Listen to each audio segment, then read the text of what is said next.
Alors, le chapitre 1 sur le travail d'une force. Alors, ne vous inquiétez pas de la formule qui est ici un peu compliquée. Je vais vous la détailler. Le W, il veut dire travail. Travail de quoi? Travail d'une force. Voilà pourquoi j'ai mis le F avec la flèche entre parenthèses. Travail d'une force pendant que quoi? Pendant que, l'objet sur lequel la force agit se déplace de A vers B. Donc si je résume, tout ça là, travail d'une force lorsqu'elle agit entre A et B. Tout ça, ça veut dire travail de la force. Donc ça, c'est le travail de la force et c'est en joules. Eh bien, comment on fait pour le calculer? Ça, c'est égal à quoi? C'est égal à F, c'est-à-dire la norme de la force, la valeur de la force, en newton, multiplié par AB, le déplacement, en mètres, multiplié par le cosinus de l'angle entre le déplacement et la force. Alors, pour le trouver, cet angle, on fait comment? Lorsque vous avez un dessin sur lequel sont représentés des forces et un déplacement, vous prenez un crayon, vous le mettez sur le déplacement. Ici, c'est un déplacement de A vers B, donc je mets mon crayon avec la pointe de ce côté, de A vers B. Vous prenez un deuxième crayon et vous le mettez dans le sens de la force. Là, la flèche de la force, elle est ici, donc elle est comme ça. Et ensuite, vous regardez entre les deux pointes de votre crayon. Là, vous avez l'angle. Dans les énoncés, soit on vous donnera l'angle, soit l'angle sera facile à trouver. C'est ce que je vous ai mis dans les cas ici que je vais vous détailler. Premier exemple. Le déplacement de A vers B, il est comme ça. Et la force, vous regardez la flèche, ici, là, elle est comme ça. Donc je mets un premier crayon sur le déplacement, de A vers B, un deuxième crayon sur la force, et je remarque quoi? Qu'entre mes deux pointes de crayon, il y a 0, c'est-à-dire un angle de 0. Si je reprends mon exemple ici, et que je mets 0 dans le cosinus, le cos 0, tapez-le sur votre calculatrice ou faites-moi confiance, cos 0 c'est 1. Alors faites attention sur vos calculatrices, peut-être qu'elles sont en radians, auquel cas ça va vous donner tout et n'importe quoi. Mettez-la bien en degrés pour que ça vous donne 1.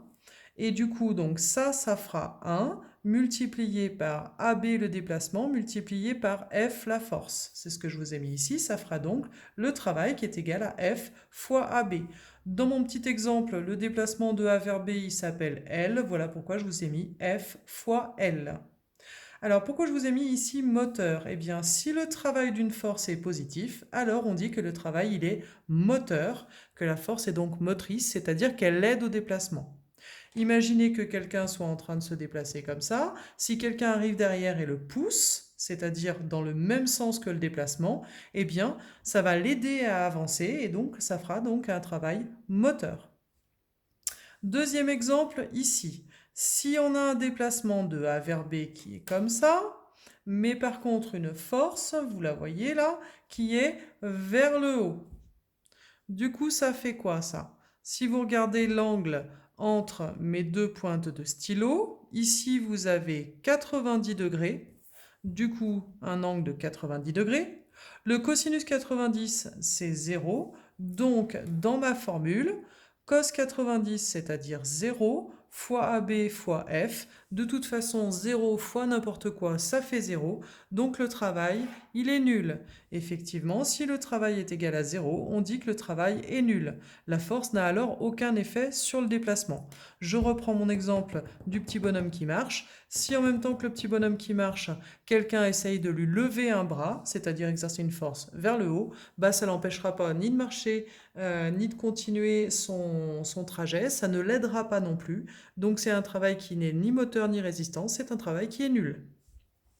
Dernier exemple, vous voyez ma flèche de force, cette fois elle va en sens inverse du déplacement. Je pose un premier crayon sur le déplacement, un deuxième crayon sur la force. Et bien entre mes deux pointes de stylo, j'ai tout ça, c'est-à-dire un angle plat de 180 degrés.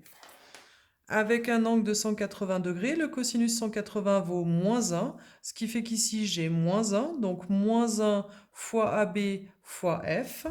Moins 1 fois AB fois F. Ce moins 1, je peux le passer devant.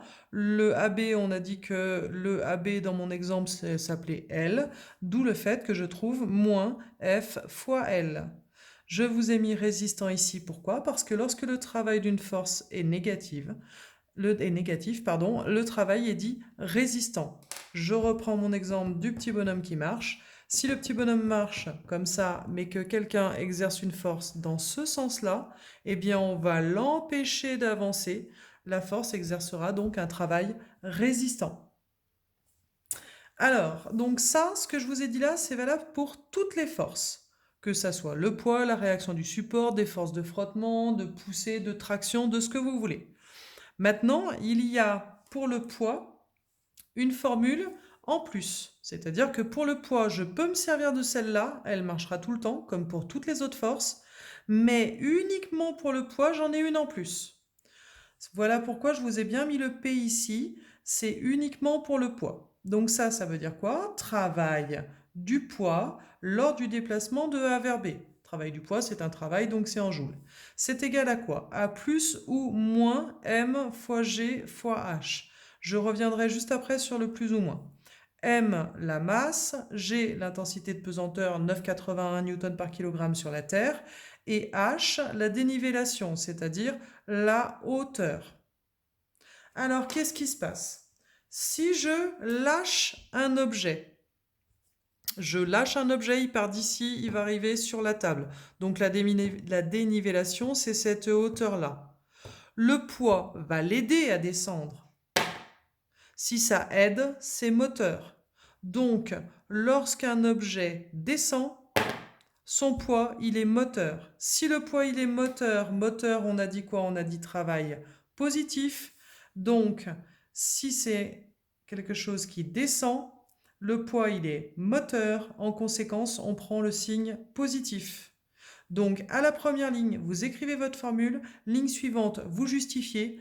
Par exemple, l'objet descend, donc je choisis plus MGH. Et puis inversement, si je dois soulever quelque chose, c'est-à-dire si je dois le faire monter, eh bien, son poids va résister au fait de le faire monter. Du coup, lorsqu'un objet monte, eh bien, on choisira le signe moins, puisque le travail du poids sera résistant.